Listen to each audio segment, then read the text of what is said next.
Welcome to video 54 in series 3, and in this video we're going to write the player inventory script. Okay, so I'll make a new C# script and I'll call it player inventory. And it's going to be one of the longer scripts in this series and one of the more, I guess, interesting ones as well.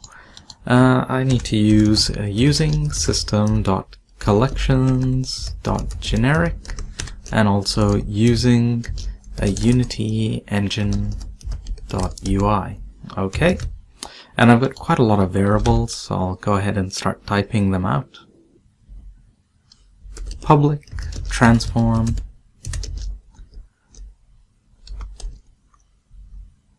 inventory player parent, public transform inventory UI parent. It'll become clear what these are for in a bit. Public game object, UI button, then private player master,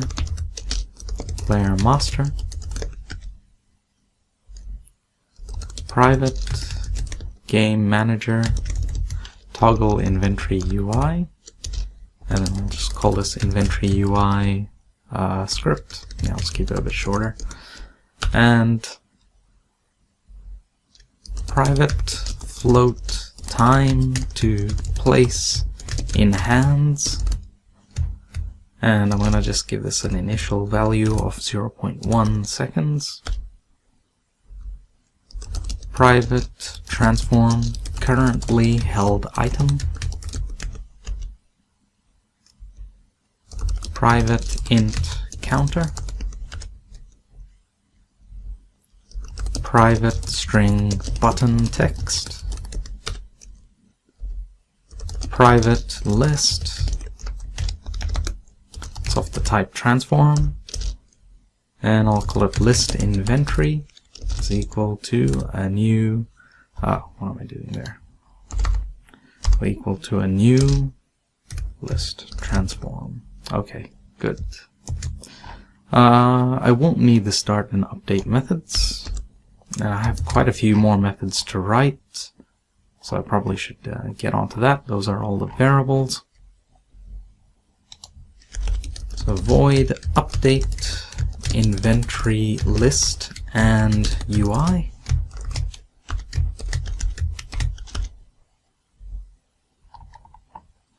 Void check if hands empty.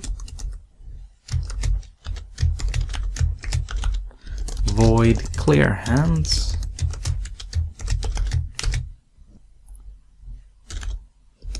Void clear inventory UI.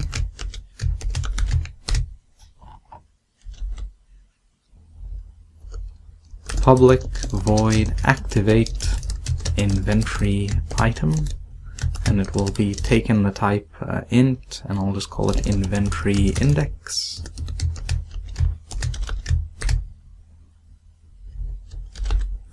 Void deactivate all inventory items,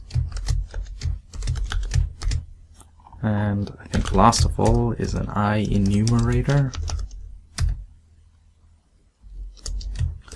Place item in hands, and I'll put it there. Transform item transform,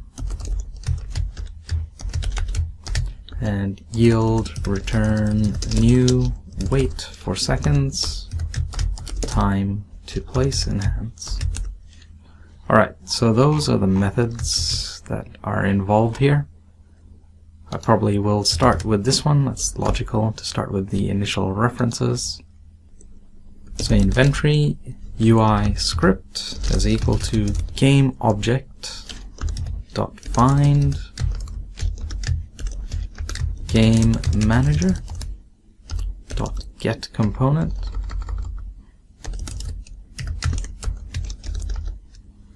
toggle inventory UI. That was the script. So we wrote that in the last chapter. And then the next one is player master, which is get component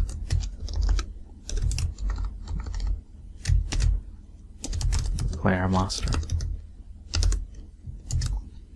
Okay, and on enable, I'll set those references. Okay. Now, while I'm here, I'm also going to update inventory list and UI, and I'm also going to check if hands empty. So when the game starts, I want the inventory list to get filled up and the UI to get updated in the background.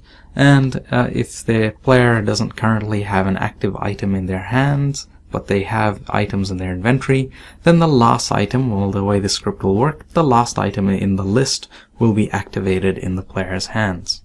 Okay. And I've got some subscriptions to do as well. So player master, oops, wrong spelling, player master dot event inventory changed plus equal update inventory list and UI. I'll copy that. Didn't mean to cut it. Alright, and the next one is to think, was it clear hands? No, it's to check if the hands are empty.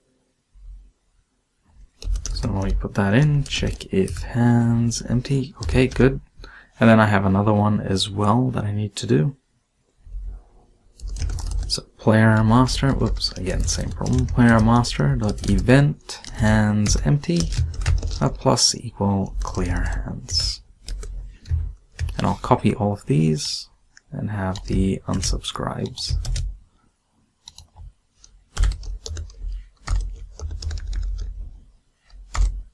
Okay, so those are set up. I'll go down, I'll do the shorter methods first. Yeah, that will make more sense. So I'll fill in the end result. So the currently held item will be equal to the item transform. And while I'm at it, I'll also activate it in the player's hands. So currently held item dot game object dot set active is true. Okay, so that's the end result of placing something in the player's hands. Is after a brief moment, because you'll find this soon enough, that what I'm doing is I deactivate all of the inventory first, all of the game objects, and then I only activate the item of interest. Okay? So for deactivating, I say for each transform child in inventory player parent. So I go through all of the items actually carried on the player, and I probably should have explained something. What's going to happen is I'm going to place all of the inventory items underneath the first person character. They're also going to have anything that's an item will have the tag item. And so because of that, then the script will be able to identify all the items on the player. And the way my system works is if all items are active or whatever, it doesn't matter, all items are deactivated and only the selected item is then activated. So that way it's clean and clear cut, and you can't have two items active at the same time by accident. Okay, so coming back here for deactivating, so for each transform child in inventory player parent, if child dot compare tag, and that tag is going to be item. Now I could do this in the game manager references. That probably would have been better. You could do that. You can go create a global reference that's of the type, well, it's a string and the wording is item, and then you can just check it here instead of typing this out manually. But anyway, if child.compare tag item, then I will deactivate it. Child.game object dot set active false. Alright, and that will deactivate all of the items in the inventory if they are already active at that time. Okay, and then this method here. Now this one is a bit more interesting, so you'll see it. It's going to be called by the buttons, the inventory buttons themselves in the UI. When you click on them, they'll pass in an index value, and then the inventory item that matches that value will be activated. Matches the item in the list, rather. So the index value in the list, that is the one that will get activated, and it'll make more sense when I just type it out. deactivate all inventory items first of all. Before activating anything, I've already explained that. So first of all, deactivate everything, then start coroutine, and that coroutine is place item in hands. And which item is that?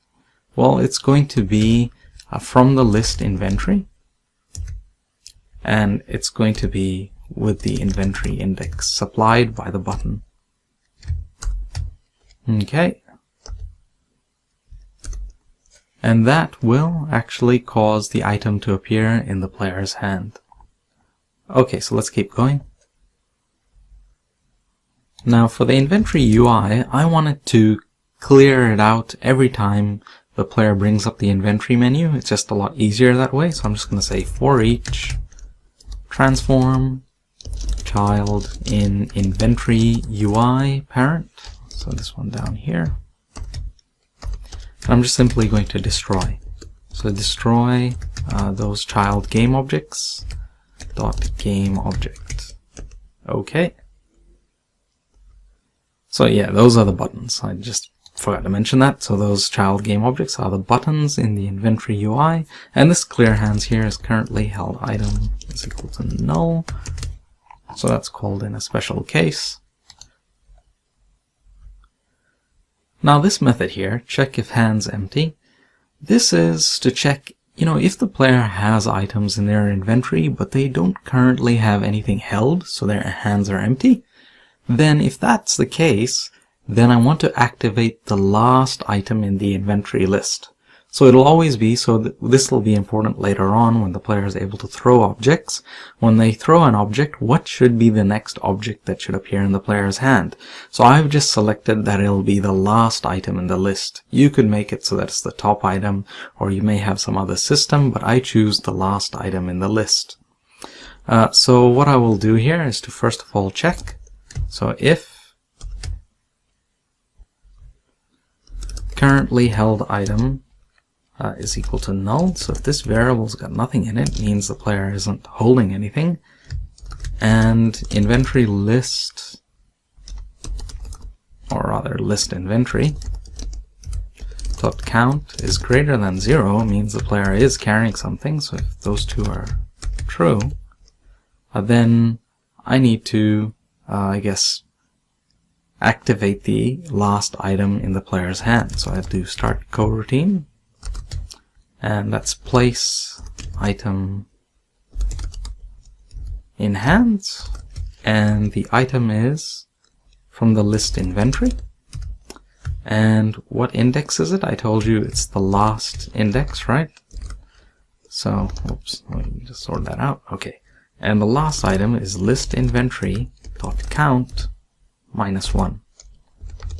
Alright, and that's it. So this will place the last item in the list in the player's hands and activate it. Good.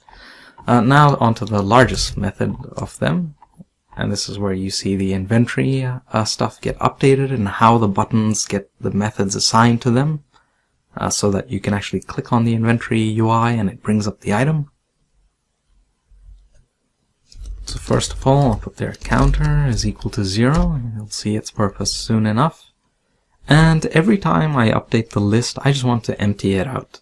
So I'm just going to say list inventory dot clear and list inventory dot trim excess. So if there are any empty entries in it, they'll just all get removed. I will clear the inventory UI.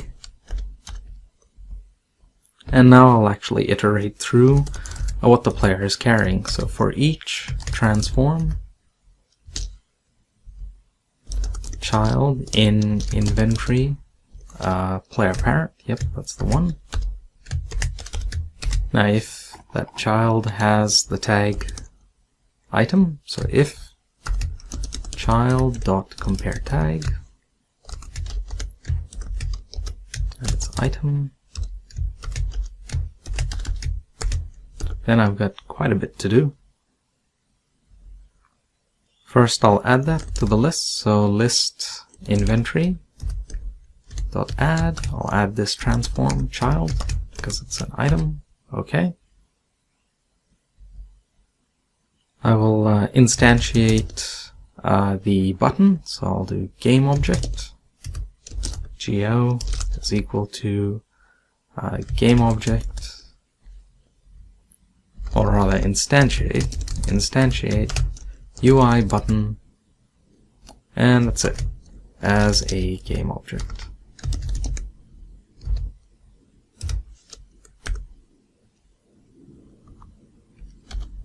Button text is going to equal, so button text is the string up there, and I'm going to pass that into the text field, so button text is equal to child.name, and now I'll assign that.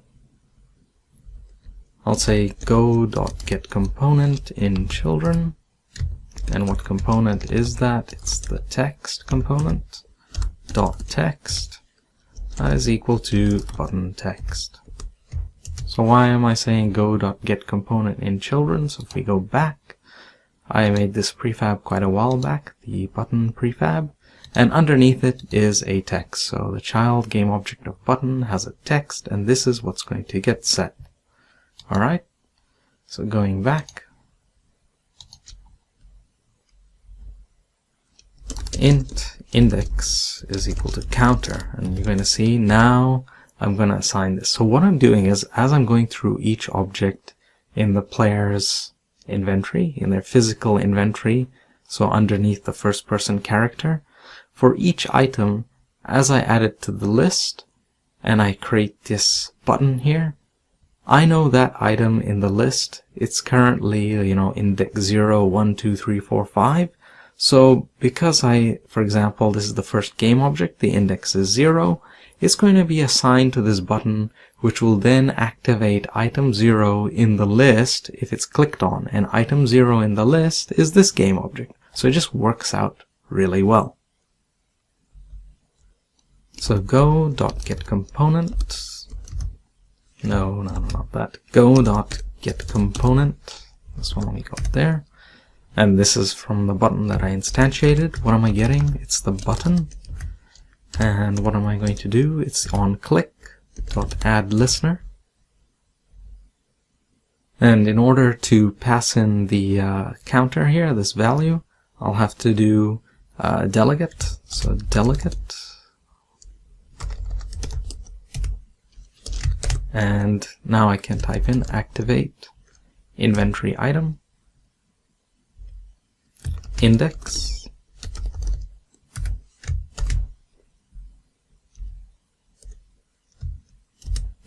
Let me just sort that out. Right, there we go.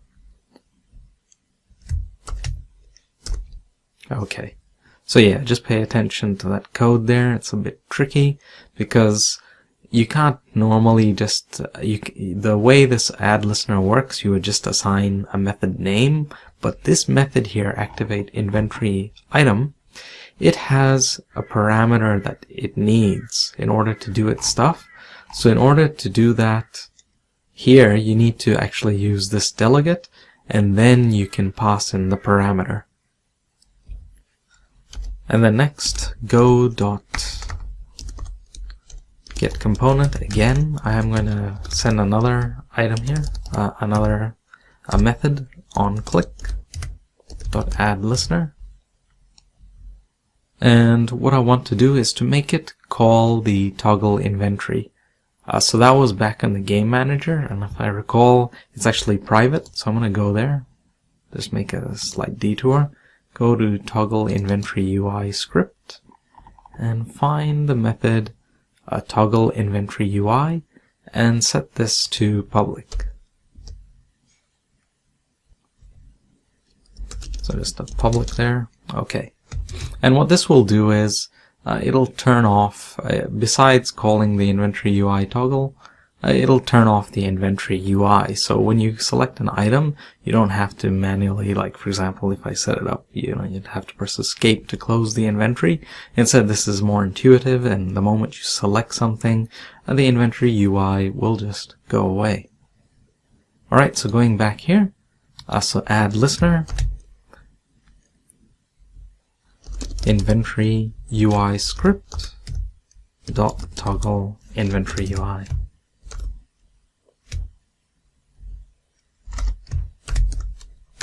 Okay, and now that I've done that, so I've set up the button. It's got a name now to its text field. That's supplied now, so it's got a text. I've assigned it 2 methods that it needs to run when it's clicked on. Now I need to actually give it a parent. So currently it's just floating in space. So go .transform.set parent, and that is the inventory player parent. Okay. Or rather, not inventory player parent, inventory UI parent. And there's also something else I need to say false for this boolean world position stays. It's because it's in a UI, and so that doesn't matter. Okay, and now I can do counter ++. So I've finished that operation, and now I'll increment. Okay, so I'll save that, and I believe that's done. So it is quite a more complicated script than usual. So let's go ahead and set something up and see it in action. So I'll go to the player, drop it on. The inventory player parent is the first person character for the canvas inventory. Let me just expand that, drop in the content. So it's the content part, because this is what the buttons will be placed inside of in the canvas inventory. Going back, now I need that prefab, the button, so I'll drop that in. Okay, so I'm going to add some cubes to the first person character, so I'll just add a cube here.